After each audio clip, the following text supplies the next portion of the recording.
They don't have killers, and that one flaw is exactly why playoff games keep slipping straight out of their control. Because once you hit clutch time, everything shifts. Pressure jumps, shots get tighter, and suddenly those stars start looking like role players panicking under the spotlight. We're talking Rockets versus Lakers, Cavs versus Raptors, same script every time.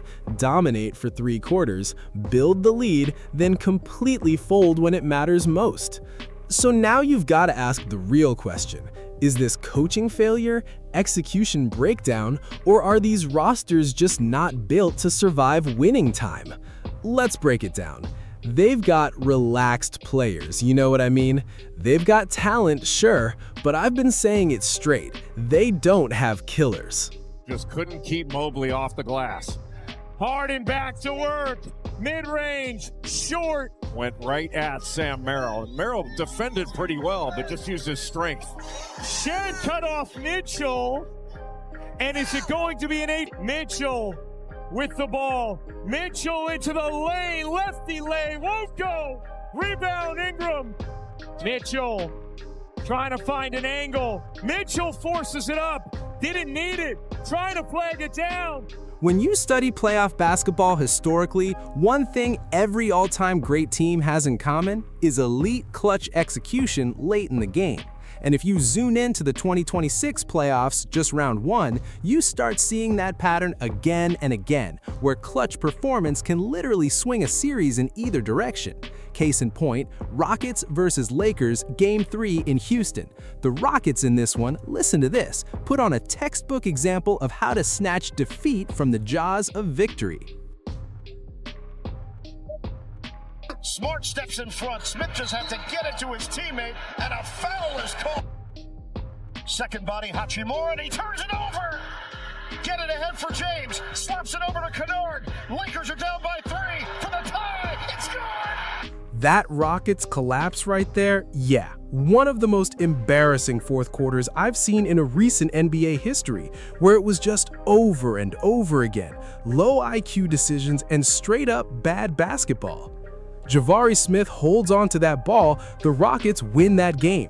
John Tate doesn't foul there, and Houston most likely closes it out. Then, of course, you've got Reed Shepherd. Listen to this, whose decision-making looked completely off in that moment. If he just holds on to the ball, the Rockets win that game. Instead, it flips into a 2-1 series instead of a potential 0-3 hole. And when we talk clutch time basketball, it's not just Game 7s, Game 6s, or elimination moments. It's those 2-1, 2-0 type situations where one possession can completely swing a series. And speaking of a 2-1 series in flux, look at Raptors versus Cavs Game 4 in Toronto. This Cavs team on paper is supposed to be a veteran group that's been through these moments before, but in that critical Game 4 in Toronto, up 2-1, their backcourt in the second half completely fell apart. Combined 6 for 19 shooting, 3 of 10 from deep, 2 turnovers, and a -15 with just brutal execution. Squirts it out. Another chance for Cleveland. Harden getting the boos. And Mitchell was out of bounds. Mobley out after picking up his 4th foul. Mitchell a 3. Off of the iron, but it went through and the Raptors lead by 1. Mitchell. For this Cavaliers team, looking at Donovan Mitchell and James Harden, this is the duo everybody's betting on to carry them to the finals and maybe even a championship. But after Game 4, especially that second half collapse, listen to this. It's starting to raise real doubts about whether they can actually finish the job. Because when you look at it closely, moments like that don't just happen in isolation. They're warning signs for what's coming later in the postseason. And right now, this doesn't look like a team built for a deep championship run. When the pressure rises, they just aren't showing enough consistency or composure to trust in the biggest moments. Now skip ahead to the final 5 minutes, because that's where everything completely unraveled. Cleveland was actually up 8 points in full control with a chance to go up 3-1 in the series. But in those last 5 minutes, only 2 made field goals. Hold up, that's where the entire game flipped. The offense went completely stagnant, overly isolation-heavy, and painfully predictable. And for a team led by Harden and Mitchell, that kind of clutch-time stagnation isn't new. It's becoming a pattern from past playoff failures. Even with all that struggle, Cleveland still found itself up 5 points with under 2 minutes left. And then came the turning point. James Harden fouling Brandon Ingram on a 3-point attempt. That single play completely shifted momentum to Toronto's side. From there, it was a full collapse, outscored 11-2 in the final 2 minutes, and the game was gone. Mitchell dashes in, circles, fades, can it? Size advantage here for Harden. Harden gives it up, Mitchell a launch! No! Just couldn't keep Mobley off the glass. Harden back to work. Mid-range, short. Went right at Sam Merrill. Merrill defended pretty well, but just used his strength. Shed cut off Mitchell. And is it going to be an 8-second violation? Raptors lead. Mitchell with the ball. Mitchell into the lane. Lefty lane. Won't go. Barnes got them both. Mitchell trying to find an angle. Mitchell forces it up. Didn't need it. Trying to flag it down. Now look, that Rockets versus Lakers game, that choke job was bad, no question. But if you really break it down, the Rockets didn't just lose it, the Lakers actually made some huge clutch plays to steal it late. Now flip it to Raptors versus Cavaliers, and in my opinion, that was 90% self-inflicted and maybe 10% Toronto actually taking it. Because when you go through Cleveland's mistakes, listen to this, it's a full breakdown of breakdowns. First, James Harden with the foul on Ingram, massive error right there. Second mistake, they get 3 missed shots on 1 possession and walk away with 0 points. Next possession, an 8-second violation on Donovan Mitchell, just a complete mental lapse. And then to finish it off, Mitchell takes a heavily contested 3 when there was no need to force that shot at all. And this is exactly why a lot of fans, myself included, don't fully trust this Cavs group in late-game situations, because when everything tightens up, who do you actually rely on? Mitchell has had great moments historically, but in true clutch-time settings, it's just not consistent enough. Even going back to last year's 64-win team against the Pacers, he had a similar late-game collapse. Same type of mistakes, same kind of pressure breakdowns, almost identical to what we just saw against Toronto. This is all you want in the NBA playoffs. 47 seconds, contact, Mitchell and Nesmith, offensive. On the wing, Siakam attacks and lays it in. Do you foul here immediately if you're Rick Carlisle? I do. Oh, my goodness. There's a steal. Nembhard. Carlisle's going to let him play. Halliburton steps back and hits. So look, when you talk about Donovan Mitchell, I'm not even his biggest fan, but I'm not out here hating on him either. Because if you actually break down his playoff resume, more often than not, he does show up and give you those big-time series moments.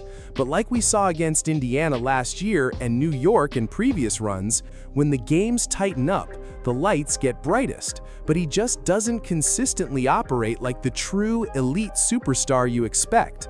And again, Game 4 against Toronto is the perfect example. In that first half, Cleveland had every opportunity to seize control and take the game by the throat early, but instead, hold up, Harden and Mitchell combined went just 6 of 19 from the field, 38% from deep with 9 turnovers and a -10 impact. And here's the crazy part, the backcourt wasn't even getting completely locked up defensively. You would have thought Cleveland was down 25 at halftime, but instead, both teams were just messy, sloppy, and careless, and somehow it was still only 36-38 at the break. If Mitchell and Harden simply show up in that first half, Toronto is basically out of the game right there and then. But what we got instead was an absolute brickfest, with both guys repeatedly turning the ball over and struggling to control even basic possessions. Shed very feisty defensively, but giving size to Harden. Shed pokes it away. Was taken to the other side of the basket. Low scoring opening quarter. Allen does such a good job of getting down the floor, changing ends, and getting quick post position. If this Cavaliers team were truly built like a championship contender, they would lose Game 4 in Toronto, even in an ugly, grinded-out finish. Instead, they completely self-destructed in the final 5 minutes and even more so in the last 2. And once again, listen to this, the Cavs are exactly who we thought they were. Now, to be fair to Toronto, it wasn't perfect basketball either. But what they did have was composure and clutch execution when it mattered most, something Cleveland just didn't match. And let's play this out. If Cleveland somehow still wins this series in 6 or 7 games, those extra miles on James Harden start stacking up real quick. Think about the physical toll of going through teams like the Pistons and Magic, and eventually a Knicks or Celtics matchup. At 35 years old, that wear and tear isn't just noise, it matters in a deep playoff run, especially if you're chasing the finals in the East. So, in reality, this wasn't just a bad loss for Cleveland. It could be the kind of game that costs them this series or the next one down the line, because we see it over and over again. Clutch basketball isn't just about skill, it's a young man's game when the pressure hits that final level. And at the end of the day, this isn't just about one collapse, it's a pattern, a playoff identity problem. Because when the lights get brightest, the turnovers pile up, the shots disappear, and the clutch stars fade in real time. And that's the difference between contenders and pretenders. Not what you do in the first 3 quarters, but what you survive in those final 5 minutes when everything is on the line. So now I've got to ask, who do you actually trust in clutch time, and who's been fully exposed? Drop your thoughts in the comments, like, subscribe, and I'll catch you in the next one, because this playoff chaos is just getting started.